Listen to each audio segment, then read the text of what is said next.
अस्सलामु अलैकुम। अल्लाह करे कि आपका दिल खालिस हो, नीयत साफ हो और रास्ता सीधा हो। आज की बात बहुत बुनियादी है मगर अक्सर भला दी जाती है। हम अमल पर तो तौजा देते हैं लेकिन नीयत, इस पर कभी गौर किया है? नबी करीम ने फरमाया, अमाल का दार व मदार नीयतों पर है और हर इंसान को वही मिलेगा जिसकी उसने नीयत की। सही बुखारी हदीस 1।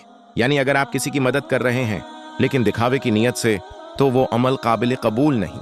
और अगर आप कुछ छोटा सा काम भी कर रहे हैं लेकिन दिल में सिर्फ अल्लाह की रिजा हो, तो वही अमल आपके लिए जन्नत का सबब बन सकता है।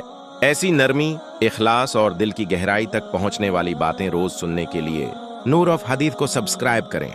यह हदीस चीट GPT से मुस्तनिद हवाला के साथ ली गई है। अल्लाह हमारी नीयतों को खालिस करे और हर अमल को अपने लिए खास कर दे, आमीन।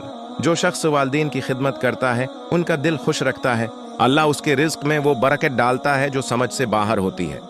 अल्लाह हमें माँ बाप का फर्मा बरदार बनाए और उनकी रिजा के जरिए अपनी रहमत नसीब फरमाए, आमीन।